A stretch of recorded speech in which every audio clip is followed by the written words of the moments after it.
Yo, yo, yo, it's your homeboy Platt, and today I'm going to show you how to make malt liquor. So let's go.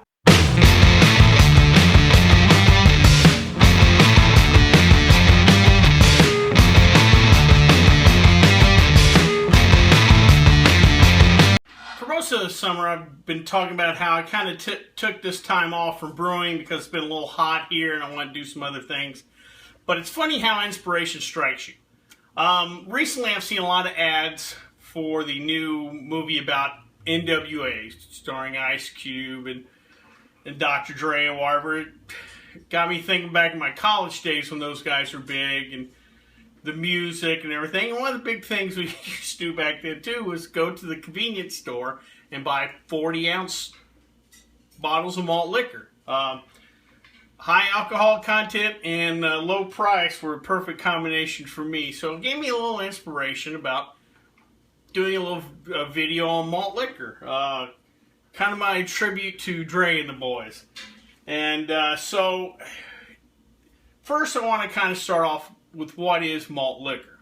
The term liquor is used, but there's no spirit or anything in it. It's actually just a beer, a higher alcohol content beer. I believe by law anything over 5% alcohol by volume kind of fits in that category. But that doesn't mean that an IPA or a barley wine, a Doppelbock, that doesn't mean those are malt liquors.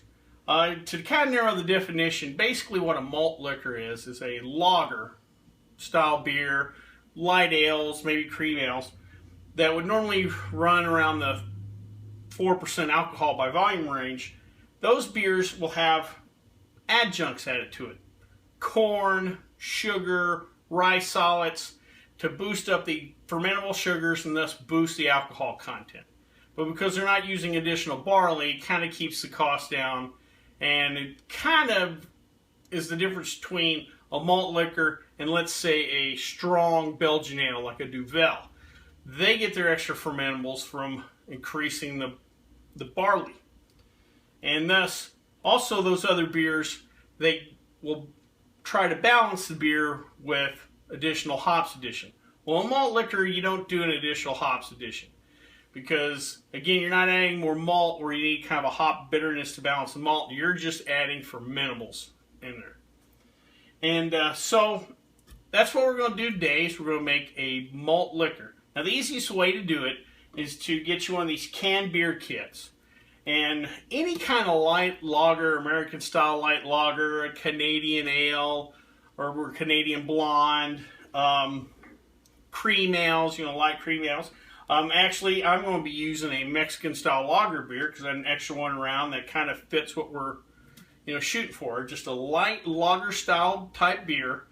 And we're just going to add additional sugars. We're going to add 1 pound or 16 ounces of corn. In breweries, they do it with corn solids or flake corn. We're just going to do it with corn syrup. And we're just going to add 1 pound of sugar. We're getting additional fermentables right here. Adds a little extra body to it, to the beer. And we're taking what would normally be a 3.7% ABV beer if we do it like the kit would have us do it. And we're adding more fermentables, and that's going to get us in that 5+ range, and we're going to have a malt liquor. Now, if you've never used one of these kits before, kind of unsure, feel free to check out my video reviewing Mr. Beer. Or if you go like a Cooper's kit or whatever, check out my video going over Cooper's. These are pretty easy kits. Everything's inside. Pretty much you're just adding a hopped malt extract to water. Speaking of hopped, we're not adding additional hops to balance any additional malt because we're not adding malt. We're adding just adjuncts. So with that being said, let's brew some malt liquor. So okay, let me set up the scenario for you. We've got all our ingredients here. We're heating up 4 cups of water. We're going to bring it to a boil. Before I did this, I got everything set up. I've got our can of extract in some hot water so it'll make it easier when we open it up to pour out. I've done all our sanitation as far as our fermenter. If you have any questions on the sanitation, feel free to check out my video on homebrewing sanitation. And I've sanitized our fermenting keg, and I've added a gallon of cold water. And we'll be putting all this into the kegerator, and that cold water will help bring down the temperature. So while I've got this water heating, before we add the hop malt extract, let's add our adjuncts first. If you were to do this as an all-grain brew, per se, we would have the corn solids, and we would do a partial mash with the corn solids right now before we would go into the boil, per se, for you more advanced home brewers. But we're going to start here with adding a pound of sugar to our 4 cups of water.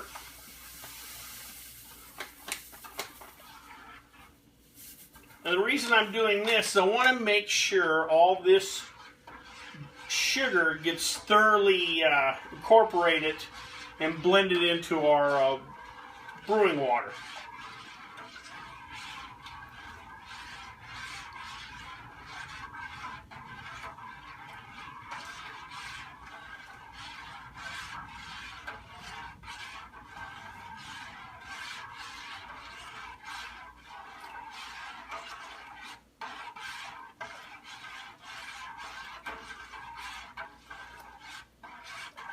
Alright, everything seems to be good there. So next we're going to add our 16 ounces, 1 pound, or if you, obviously a 16-ounce bottle, of our corn syrup. And we'll stir while we add that.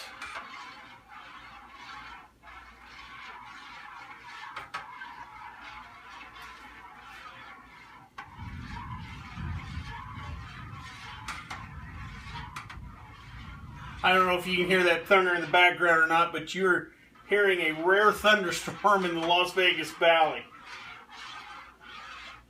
Alright, so we got that in. So we've added our pound of sugar, pound of corn syrup. Now we've got our brewing adjuncts, as they would say in.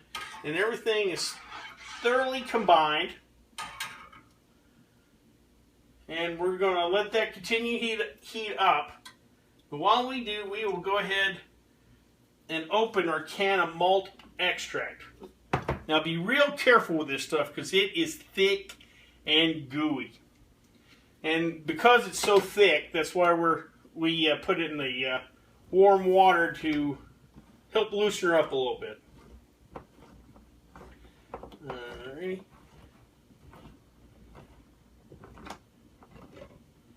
There we go.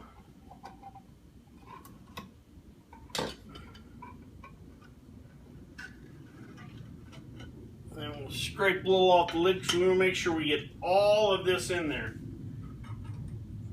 Again, this is the fermentables that we're basing this off of.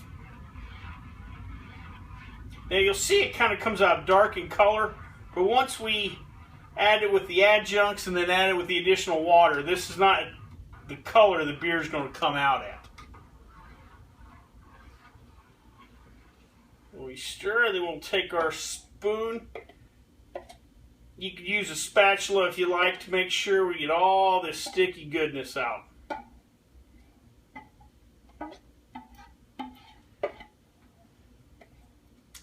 And the good thing about bringing this to a boil is it helps sanitize the wort, anything that might have got into it, the sugars, what have you. So this is a important step into sanitization.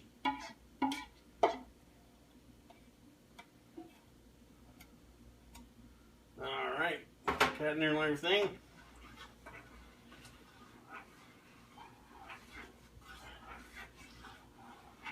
And we're going to thoroughly stir this in.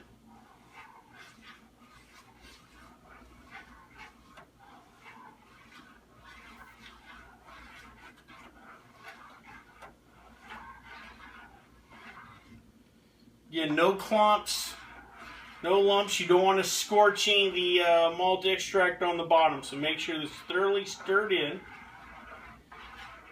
And once we got everything integrated, we are going to turn this off. And we're going to then add, and you'll want to do this over sink, then we're going to add this to our keg with the 1 1 gallon of cold water. We're going to add this in, and then we'll top off with additional cold water up to the 2 gallon mark. So let me do this and we'll come back to wrap up. So we've finished with our sugar mix with malt extract and sugar. We've added it to our gallon of cold water we already had in the fermenter, and then we topped off to the 2 gallon mark with additional cold water.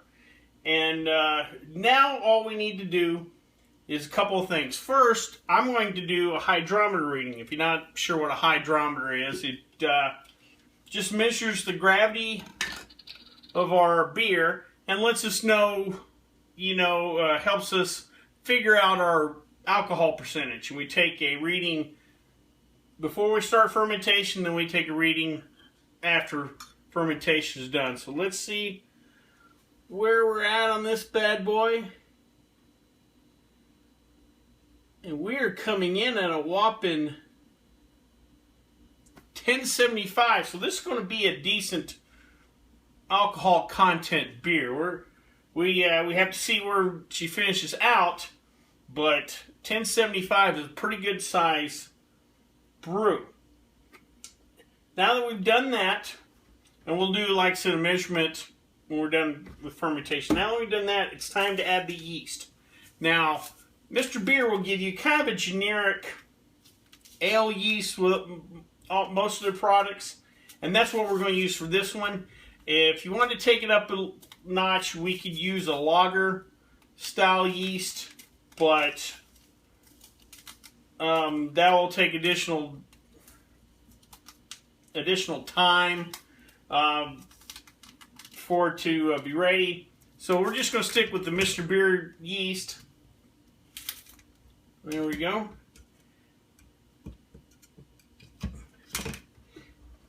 And this is the perfect size for one batch. And all we're going to do is just sprinkle our yeast in.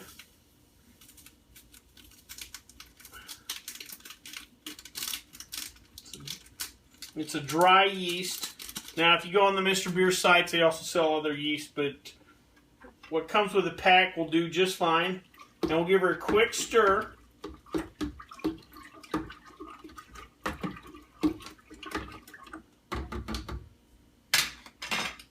And we're going to put our lid back on. Now, if you live in an area, part of the world where it's a little cooler this time of year, or room temperature can be held somewhere around 70 degrees, then feel free to leave this out. Mr. Beer works just fine at ambient room temperature. Again, here in Las Vegas is a little warmer. Luckily, I have an extra keg fridge, and I've tweaked the temperature, so that's where I'm going to be holding this in fermentation. Most Mr. Beer products, you ferment for a week to 2 weeks, then you'll bottle, and you'll leave in the bottle for about a week or so, and then you can throw in the fridge. Because this is a lager style beer, we're doing a variation of a lager, I suggest that when it comes time to bottle, leave them in the bottles for a few weeks. Try 3-4 weeks at least, and leave them, in your fridge to condition. So that's the term lager is a German term to store. So lager beers generally take a little longer. So I advise you give it an extra couple of weeks in the bottle in your fridge before you pop them open. So most Mr. Beer kits are ready to go in about 3 to 4 weeks. I advise you letting this one go to 5 or 6 weeks. Just give it a couple extra weeks in the bottle, condition, we'll be ready to go. Well, now that we're finished with that, I'm going to throw in the fermenter and we'll come back for our wrap-up. So let's see what we learned today. We learned what malt liquor was, and we learned how to make it. We took basically a kit beer, a kit lager, and we added additional fermentables, the corn syrup and the sugar, and we boosted up the gravity, which means we'll get more alcohol content out of our beer. Now, I may in the future do a video where we do a partial mash or an all grain, kind of a more advanced version of malt liquor. We should have our beer ready in about 5 to 6 weeks, and when it's ready, I might do a little tasting video or add it onto my weekly little video blog. So we'll see what we get. But malt liquor is real simple to make, and again, those kits are real easy. If you have any questions, comments, an idea, maybe a variation on this, or any recipe suggestion, feel free to leave them in the comment section below. Or as always, you can get a hold of me on the Twitter page. Well, till next time, bottoms up.